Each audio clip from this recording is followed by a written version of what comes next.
서울여대, 동덕여대, 덕성여대 정시 전형을 살펴보도록 하겠습니다.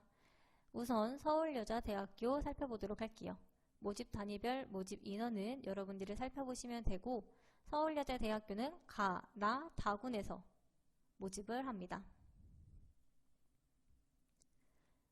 가군 같은 경우에는 산업디자인학과 공예전공을 제외하곤 수능 100%, 산업디자인학과 공예전공은 수능 60에 실기 40, 나군은 스포츠운동과학과 현대미술전공, 시각디자인 전공이 수능 60에 실기 40, 그 외에 나군은 수능 100%, 그리고 다군은 수능 100%로 이루어집니다. 일반 가군, 나군, 다군 중에서 가군과 다군을 알아보도록 하겠습니다. 가군은 모집 인원 299명으로 전형 요소별 반영 비율은 아래와 같습니다. 그래서 여러분들이 우리가 아까 앞에서 간단하게 봤던 내용들이니까 한번 봐주시면 될 것 같고요.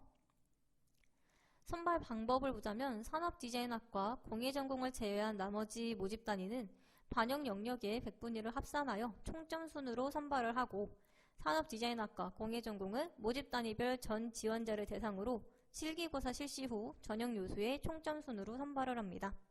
수능 반영 영역을 보도록 하겠습니다. 인문대학, 사회복지학과, 아동학과, 언론영상학부, 교육심리학과, 경영학과, 패션산업학과는 국어, 영어, 수학, 탐구 중 상위 3개 영역 각 33.3%, 디지털 미디어학과, 정보보호학부, 소프트웨어 융합학과, 데이터 사이언스학과는 국, 영수, 탐 중 상위 3개 영역 각 33.3% 들어갑니다. 단, 기하 과목 선택 시 수학 영역에 가산점 10%가 부여됩니다.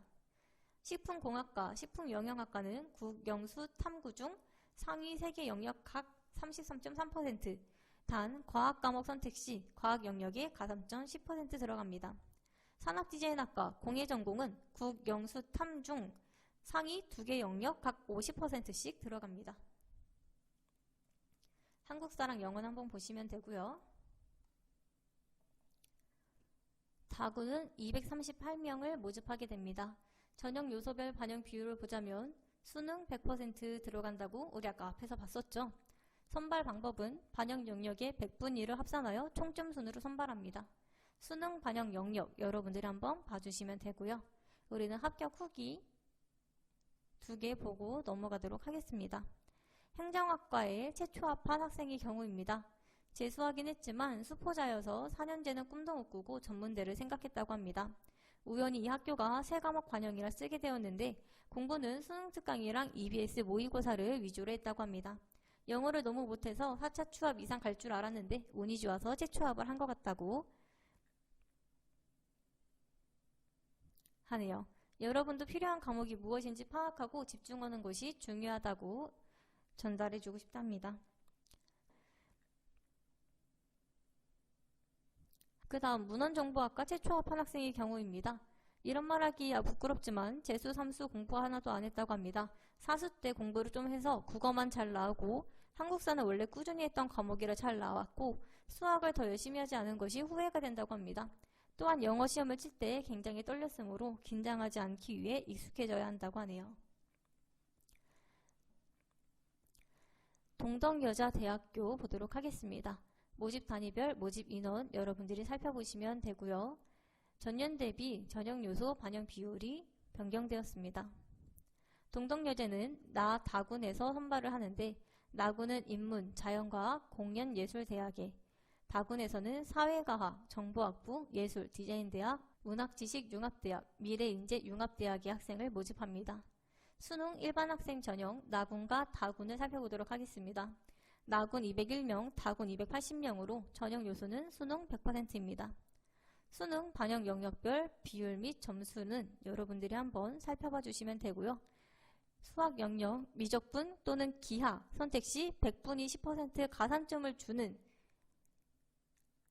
모집 단위가 있기 때문에 여러분들이 이런 가산점 같은 거 잘 보면 좋을 것 같습니다. 수능 성적 반영 방법을 보겠습니다. 국어, 수학은 100분위를 활용하고요. 영역 취득 점수의 영역 반영 비율을 곱하게 됩니다. 탐구 영역 2과목 또한 100분위를 활용하게 되며 2과목 취득 점수의 평균 곱하기 영역 반영 비율을, 탐구 영역 한 과목은 100분위를 활용하며 성적 우수 과목의 점수 곱하기 영역 반영 비율을 하게 됩니다. 가산점은 여러분들이 한번 보면 되지만 우리 특히 한국사 같은 경우에는 1등급에서 4등급까지는 가산점 3점을 준다는 거. 그래서 이런 가산점도 놓치지 않고 여러분들이 살펴보면 될 것 같습니다. 합격 후기. 첫 번째, 컴퓨터학과 최초 합한 학생의 경우로 보겠습니다. 고등학교 3학년 동안 놀다가 독학제 수학원에서 정신 차리고 공부했다고 합니다. 평소 EBS 교재 위주로 공부했고 수학만 여러 문제집 구해서 풀면서 노력했다고 하는데요. 하향 지원을 한 경우이므로 저보다 성적이 조금 낮더라도 충분히 합격할 수 있을 것 같다고 하네요.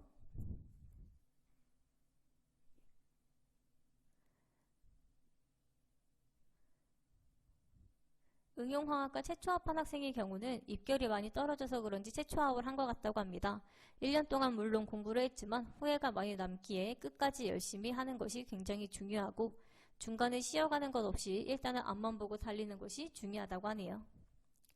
그 다음에 덕성여자대학교 보도록 하겠습니다. 모집 단위별 모집 인원 여러분들이 한번 보면 되고요.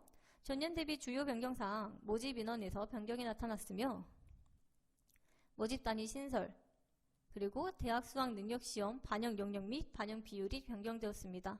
미술 실기고사 변경사항이 있으니까 여러분들께서 확인을 해주시면 좋을 것 같습니다.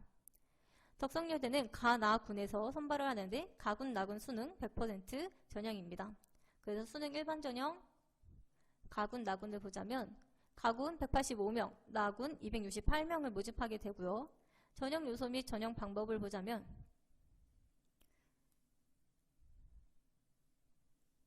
두 모집군 다 수능이 100% 총 1000점으로 들어가게 됩니다.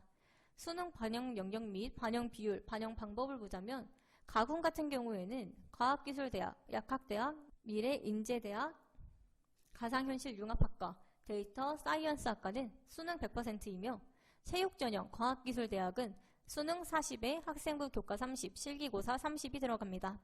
나군 수능 100% 전형에서 인문사회 글로벌 융합대학 같은 경우에는 수능 100%로 미술실기 전형 아트디자인대학은 수능 30과 실기고사 70%로 이루어지게 됩니다. 그 나머지는 여러분들이 한번 읽어보면 될 것 같고요. 합격 후기 2개 보도록 하겠습니다. 과학기술대학 2차 추가 합격된 학생의 경우입니다. 공부를 그렇게 열심히 한 것은 아니었지만 고3 때 하루 8시간에서 10시간 바짝 공부를 했더니 나름 인서울을 성공했다고 하네요. 제 내신보다 높은 목표를 달성하니 뿌듯하다고 하며 여러분도 지켜야 할 시간을 두고 공부하여 노력하시길 바란다고 합니다. 글로벌 융합대학 23학번 합격생의 경우입니다. 내신이 3.5 정도로 나와서 수능으로 틀었다고 합니다. 정시 공부를 굉장히 열심히 한 것은 아니고 야자를 열심히 했다고 하는데요. 고3 생활에 매우 열심히 한 것은 아니어서 아쉬움이 남는다고 합니다. 다만 문과라도 수학을 버리지 말라고 조언해주고 싶다고 하네요.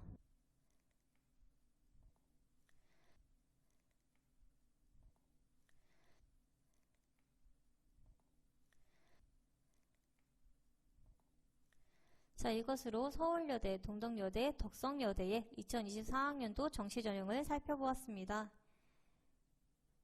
더 많은 정보는 나무아카데미 홈페이지나 나무아카데미 블로그에서 확인을 할 수 있으며 다시 한번 얘기하지만 각 입학처 홈페이지에 들어가서 다시 한번 정보를 확인해 보는 것이 가장 좋은 방법입니다.